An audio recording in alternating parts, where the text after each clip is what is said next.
Bonjour à toutes et à tous. C'est une chronique qui s'inscrit dans le cadre du Festival des Solidarités à Reims et ailleurs et qui a pour thème pauvreté, inégalité, injustice. Il fut un temps, un peu reculé maintenant, où la pauvreté n'était pas tout à fait un don du ciel, mais plutôt une épreuve envoyée par Dieu pour tester notre foi. Dans une version plus terre à terre, être pauvre était une affaire de providence, de chance, de sort, de bonheur ou de malheur, de bon ou de mauvais augure. Comme disait Jacques le fataliste de Diderot, il y avait bien sûr de la fatalité dans l'air. C'était écrit d'avance, Mektoub. On retrouve aujourd'hui cette idée dans la notion de personnes défavorisées, dont on ne sait pas bien de qui ou de quoi elles n'auraient pas reçu les faveurs.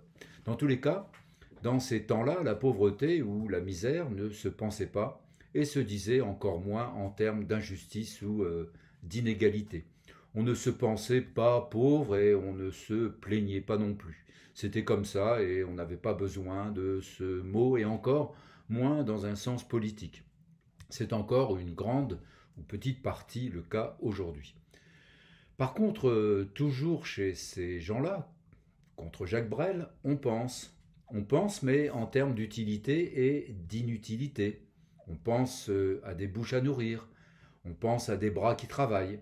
En fonction de cette conception, on a des pratiques. À Sparte, par exemple, en Grèce, les bébés difformes, on les balance dans le ravin. Chez les Inuits, vieux ou vieilles, qui ne servent plus à rien, vont mourir sur la glace. Ou bien au Moyen Âge et à d'autres époques, on abandonne les enfants trop chers à nourrir. Quelque chose va se passer cependant avec la chrétienté, l'islam, le judaïsme. Certes, Dieu a encore à voir avec la situation des laissés pour compte, des démunis, des mal lotis, mais on va tenter de remédier à cette situation. En priant bien sûr, mais aussi en apportant une aide concrète, du soin, de la bienfaisance, de la charité, aujourd'hui, comme on dit en anglais, du care. Quant à changer leur état, leur situation, il n'est pas question. Pas question de lutter contre quelque chose qui est naturel. Donc, tu es pauvre, tu resteras pauvre, et né poussière, tu redeviendras poussière. Ah oui, il y a une autre explication au fait que nous soyons pauvres ou non. C'est que c'est dans la nature des choses. Comme il y a des grands et des petits, eh bien il y a des riches et des pauvres. C'est dans l'ordre naturel s'il y a inégalité. Donc, pas d'injustice et consulte ton horoscope si tu veux que ça aille mieux. On ne peut donc parler d'inégalité sociale et d'injustice que s'il y a des responsables identifiables de cette situation, à portée de main et de cerveau. Et on commence à poser sérieusement la question à partir des 16e et 17e siècles. On laisse Dieu tranquille et la nature avec, et on va chercher des responsables ailleurs. Rousseau, Diderot et compagnie regardent du côté de la société. C'est la société telle qu'elle est organisée qui est responsable de la situation des individus, riches ou pauvres. Pour les riches, c'est normal qu'ils soient riches, pour les pauvres, ça devient injuste. Alors, c'est la révolte, puis la révolution, certes bourgeoise au début, contre l'obscurantisme religieux qui oblige à accepter son sort, car Dieu l'a voulu ainsi, contre la monarchie, contre les aristocrates, contre tous ceux qui sont maintenant désignés comme responsables de la misère des individus. Viennent alors les revendications, les droits de l'homme, le droit à la santé, le droit au logement, le droit au travail, que les libéraux d'ailleurs appellent des faux droits. Depuis 1789 jusqu'à aujourd'hui, en passant par la déclaration de 1948, les droits ont été défendus et étendus de haute lutte, mais toujours remis en cause. Comme dit Camus Albert, ce n'est pas parce que les victoires sont provisoires qu'il ne faut pas combattre. Et il ne faut pas croire que les acquis sociaux tombent du ciel ou de la bonté de ceux qu'on peut appeler les dominants. Ils résultent, ces acquis sociaux, de rapports du fruit, de rapports de force, du fruit de luttes menées, de rapports de force opposés dans la société, qui tantôt jouent en faveur des dominés, tantôt en faveur des dominants. Disons-le, le plus souvent en faveur des dominants. Soyons plus précis. On utilise souvent le mot société, on y ajoute même moderne, ça fait plus chic. On utilise aussi le mot système. Ainsi, c'est la société qui, la société moderne qui fait que, ou bien encore, c'est la faute au système.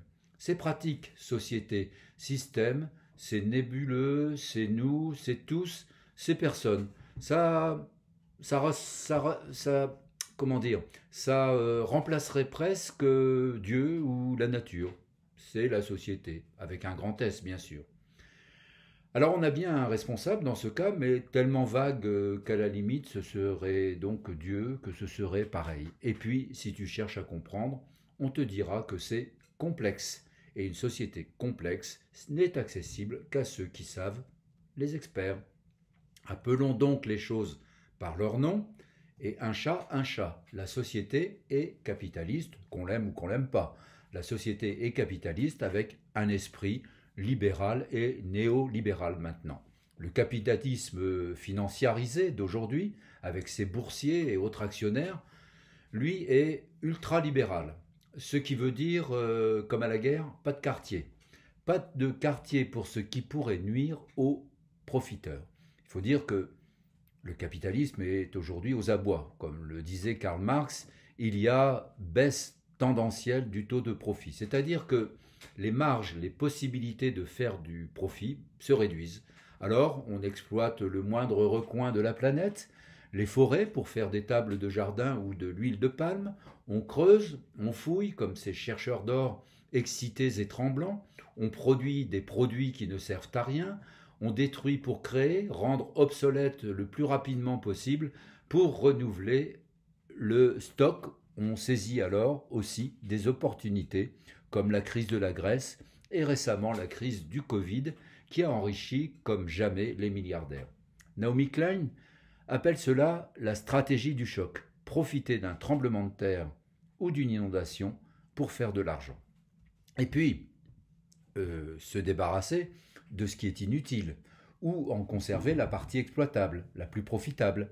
Les services publics, en réduisant les dépenses, car c'est une partie des profits qui échappent aux actionnaires, ou bien en reprenant la partie la plus juteuse, privatisation de la santé, de l'éducation, voire de la justice.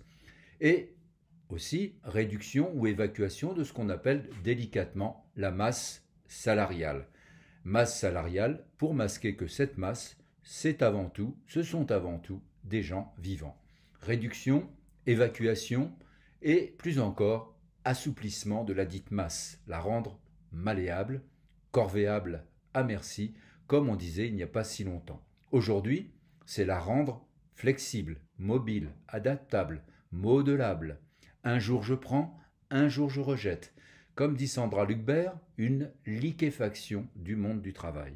Le modèle, un Africain sur un vélo, avec un sac dans le dos, en attente d'une mission. Ah oui, on ne dit pas un boulot aujourd'hui, mais une mission. Tu ne vas plus travailler, mais tu pars en mission. C'est classe. Bref, résultat de tout cela, de la précarité, de la pauvreté, 9 à 10 millions de personnes sous ce joli nom de seuil de pauvreté. On comprend alors qu'un Zemmour et une Le Pen, pour la version light, soit l'homme et la femme de la situation, chargés de vider les stocks, de se débarrasser du superflu, de liquéfier le monde du travail, de l'aérer. Ils le font, bien sûr, ne peuvent pas le dire directement, sous couvert d'une idéologie. La France aux Français, ou sauver les Français, le grand remplacement, non aux assistés, aux paresseux, etc., etc., etc. Dernier thème, peut-être plus philosophique, l'individu. L'individu tel qu'il est pensé par la philosophie libérale. Libre, libre de choisir, libre de décider. Son credo, c'est « si l'individu est ce qu'il est, c'est qu'il l'a bien voulu ». On n'est pas pauvre en soi, mais par soi, à cause de soi. La philosophie libérale l'a dit, le sujet est responsable de ce qu'il est. Jean-Paul Sartre, le philosophe, ne l'a pas dit autrement. Tu es responsable de ce que tu es. Et n'invoque pas tes conditions de vie pour t'excuser. Certes, dans ce cas, tu gagnes en innocence, mais qu'est-ce que tu peux être impuissant, passif, presque rien. Tu ne peux même pas traverser la rue pour trouver du travail, alors te plains pas, ton seul effort va être de te plaindre pour être assisté. Bien sûr, t'as pas choisi d'être né ici, dans tel milieu social, mais qu'est-ce que tu fais de ce qu'on a fait de toi? Si tu n'en fais rien, eh bien t'es rien, t'es sans dents. Non, tu es bien responsable de ce que tu as choisi, toujours selon Sartre, de devenir ce que tu es. La version publicitaire, c'est quelque chose comme tu le vaux bien ou tu ne vaux rien. Et si tu le vaux bien, ben, c'est ton choix. La version politique libérée et sans tabou, c'est de se prendre par la main. Et au lieu de foutre le bordel, plutôt que de foutre le bordel, de chercher un poste, de travailler. C'est la meilleure façon pour se payer un costard ou devenir milliardaire. D'ailleurs, il suffit d'aller dans une gare pour distinguer ceux qui réussissent et ceux qui ne sont rien.